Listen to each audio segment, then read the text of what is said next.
미국의 제1차 대각성 운동을 위해서 쓰임받은 탁월한 신학자이자 목회자인 조나단 에드워즈가 이런 말을 했습니다. 하나님의 임재 가운데 사역하는 훌륭한 목회자는 하나님이 그분 다음으로 사람들에게 허락하신 가장 좋은 축복이다.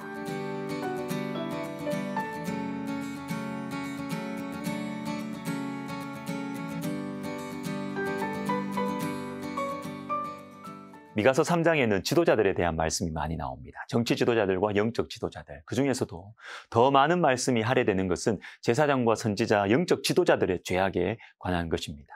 영적 지도자들이 본래의 역할과 사명을 감당하지 못하면 다른 분야, 여러 다른 분야의 지도자들이 다 죄악 속으로 끌려가게 되는 것입니다. 자, 먼저 여러분 5절, 본문 5절을 한번 보십시오.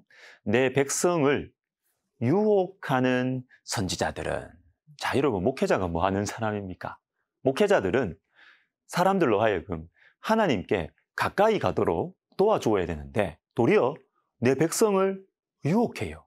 하나님으로부터 멀어지도록 유혹하는 거예요. 왜 그랬을까요? 돈 때문입니다. 돈. 11절에 제사장은 삭슬 위하여 교훈하며 선지자는 돈을 위하여 점을 쳤다. 그리고 6절과 7절도 보십시오. 너희가 밤을 만나리니 하나님이 응답하지 아니하신다. 자, 말씀을 깨닫지 못해요. 선지자가 하나님의 말씀을 받지를 못하는 겁니다. 그 결과가 뭐냐? 7절에 수치라는 말씀이 나옵니다. 수치. 여러분, 목회자는요, 저도 목회자지만 목회자는 뭘 먹고 사느냐? 영적인 권위를 양식으로 먹고 삽니다. 이 권위주의를 말하는 게 아니고요. 성도들이 목회자를 보면서 야, 저분은 하나님의 사람이다.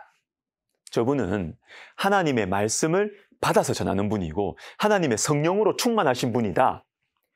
이런 마음, 이 두려움, 거기에서 나오는 사랑과 존경을 먹고 살아가는 사람들이 목회자예요. 그런데 수치를 당한다. 참 비참한 겁니다. 목회자가 하나님의 말씀보다 삭과 돈을 더 사랑할 때 겉으로는 풍족하게 사는 것처럼 보여도 자기만 좋죠. 수치를 당해요. 다 잃어버리는 것입니다. 자기도 안 좋죠, 결국. 6절을 다시 보십시오. 그러므로 너희가 밤을 만나리니 이 선지자 위에 해가 져서 낮이 캄캄할 것이라. 자, 이런 선지자는 사람들에게 말씀의 빛을 비추어 주는 사람이에요. 그런데 선지자 위에 밤이 임해버리는 것입니다. 왜요? 재물에 자신의 영혼을 팔아버렸기 때문입니다.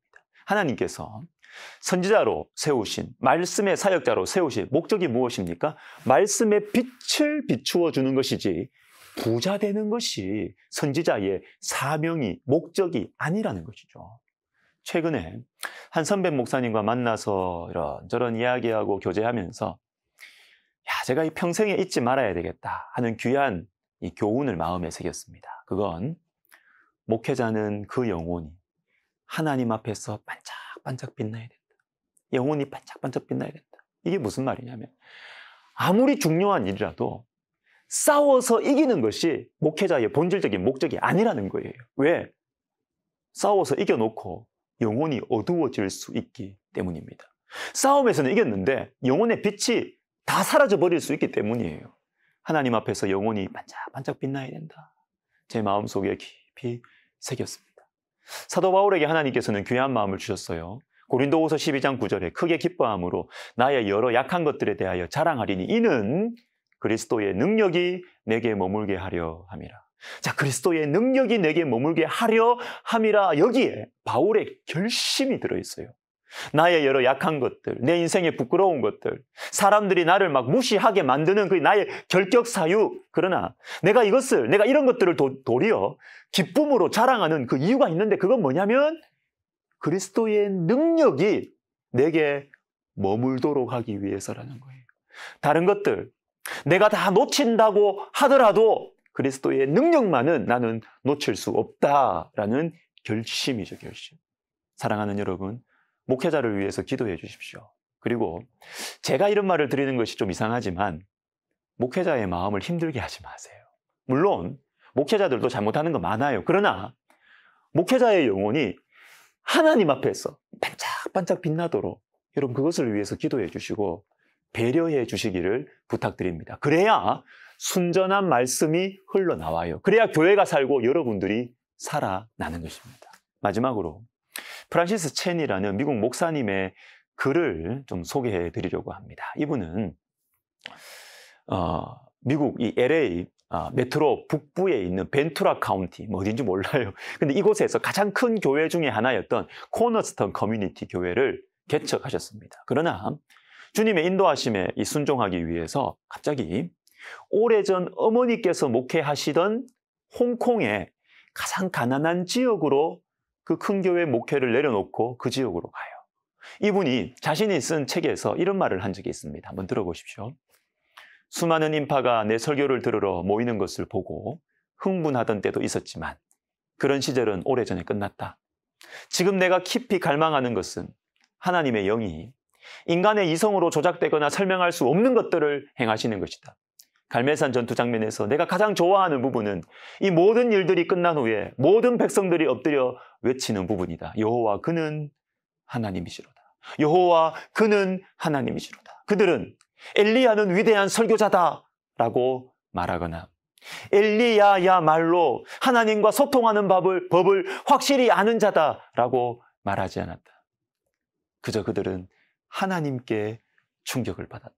하나님의 능력에 두려움을 느꼈다.